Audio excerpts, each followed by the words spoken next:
Bonjour, alors nous sommes l'équipe du CEAPSI, qui est le centre ressources pour les troubles psychiques d'Île-de-France, et on est venu parler santé mentale dans le cadre du programme de sensibilisation handicap de la ville de Paris pour les JO. On est d'accord que toutes les personnes qui souffrent d'un trouble psychique sont dangereuses.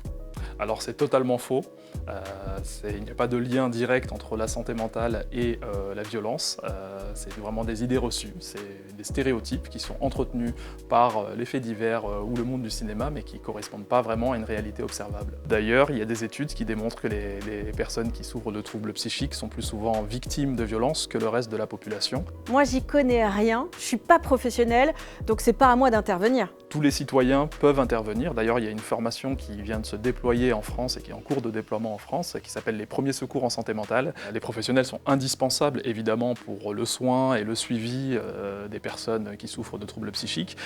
Mais en fait, tout le monde peut avoir un rôle à jouer. D'ailleurs, l'entourage, la famille, les voisins ou même des collègues peuvent avoir un rôle de soutien auprès de personnes qui sont en souffrance psychique. Oui, mais une personne qui a une souffrance psy doit être enfermée dans un hôpital psychiatrique. Alors non, la place d'une personne qui a des troubles psychiques, c'est dans la société comme tous les autres citoyens. Elle peut être au travail, au théâtre ou dans un événement festif comme les JO. Il y a 40 ans, l'accompagnement des personnes qui avaient des troubles psychiques se faisait souvent autour de l'asile.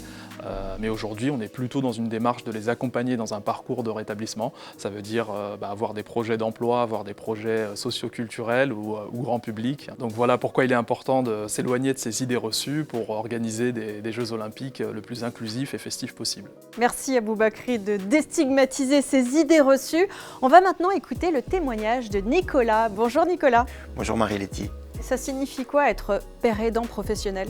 C'est utiliser son expérience de la maladie, de la psychiatrie et du rétablissement pour aider d'autres personnes qui vivent les impacts de troubles psychiques, mais ça peut être également des proches aidants ou même des professionnels qui veulent en parler. Explique-nous, quelles sont les difficultés auxquelles tu es confronté dans ton quotidien ? Alors moi, dans mon quotidien, je vis avec un trouble psychique et j'ai des hallucinations auditives qui sont très présentes et qui peuvent désorganiser ma pensée à certains moments. Qu'est-ce qui se passe quand tu ne te sens pas bien ? C'est des difficultés dans les relations sociales, une conscience amoindrie de la maladie et des symptômes résiduels du trouble psychique.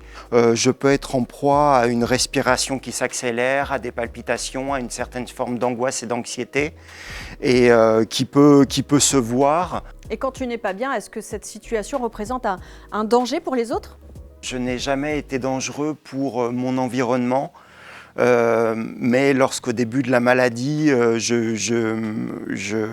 vivais avec des bouffées délirantes, j'étais plutôt dangereux pour moi-même. Je me suis mis en danger parce que j'ai fait des voyages où je suis parti de manière totalement anarchique à l'étranger. Et c'est plutôt de cette manière-là qu'on se met en danger, sans argent, sans relation, sans travail. Et qu'est-ce que représentent pour toi les Jeux Olympiques Paris 2024 ? C'est important de pouvoir y assister ? Cet espoir qu'ils peuvent avoir aussi accès aux loisirs, au divertissement, au sport, avec tout ce que ça apporte, eh bien, je pense que c'est un événement qui est très positif pour nous. Et de voir du sport, ça permet de se changer les idées, ça permet de sortir un petit peu du trouble psychique, ça permet de rentrer dans une autre réalité et d'apporter un mieux-être aux personnes qui vivent avec des troubles psychiques. Merci Nicolas pour ce témoignage important. Ce que je vous propose maintenant, c'est d'écouter Carmen qui va nous donner quelques outils, quelques astuces pour accompagner une personne en difficulté. Bonjour Carmen. Bonjour Marie-Letty. Pour qu'on comprenne bien Carmen, explique-nous de quelle manière est-ce qu'on peut repérer une personne qui est en situation de difficulté, de stress. Quels sont les indices ? Il y a une personne en difficulté, elle est souvent désorientée. Au niveau spatial, elle peut avoir des gestes désordonnés ou au contraire se replier sur elle-même. Elle va avoir des palpitations, elle peut avoir des douleurs au niveau du corps. Par exemple, une personne peut se mettre à pleurer, à crier, à se détacher du groupe.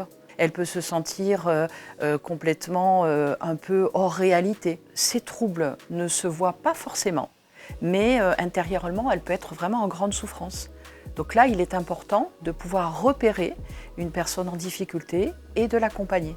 Et explique-nous comment est-ce qu'un volontaire peut venir aider une personne qui est dans une situation d'inconfort ?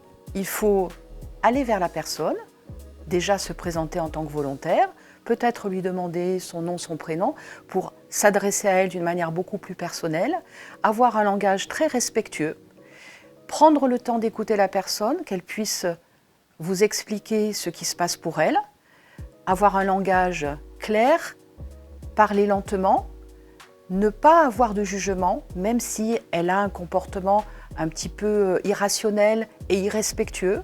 C'est souvent les effets aussi du trouble. Il faut repérer aussi l'environnement pour éviter à la personne de faire une chute. Comme elle est déstabilisée, eh bien, elle peut trébucher. Autre exemple, quand on s'approche de la personne, c'est lui prendre la main, l'inviter à aller dans un espace un peu plus tranquille, confortable, l'inviter à s'asseoir parce que ça permet aussi de se détendre et d'avoir moins de tension, lui proposer un verre d'eau, lui demander aussi si elle a pris un produit, des médicaments, parce que ça aussi c'est un élément aussi à prendre en compte aussi dans le mal-être de la personne. Ne pas laisser la personne seule, ça c'est aussi essentiel pour qu'elle puisse se tranquilliser et être réconfortée. Est-ce que tu peux nous donner quelques exemples de mots qui rassurent une personne en difficulté? Vous n'êtes pas seul, je suis avec vous, je suis un volontaire, on va prendre le temps de vous permettre de vous détendre, on va se rapprocher d'un espace plus calme.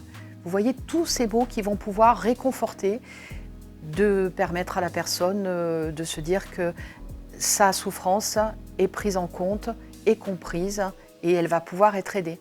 Et en conclusion, qu'est-ce qu'on pourrait dire aux volontaires qui nous écoutent? En conclusion, il est important de ne pas laisser une personne en difficulté ou en détresse seule. Il faut vraiment l'accompagner, la soutenir pour qu'elle puisse vivre les JO le plus sereinement possible. Merci beaucoup Carmen. En France, une personne sur 5 est atteinte par la maladie mentale, par un trouble psychique, soit environ 13 millions de Français. Et ces troubles sont définis sous différentes formes. À vous de vous adapter, de rester attentif et bienveillant. Enfin, sachez qu'il existe une formation aux gestes de premier secours en santé mentale pour apprendre la méthode aérée. Approchez, écoutez, réconfortez, encouragez et renseignez. Allez, bon JO à tous.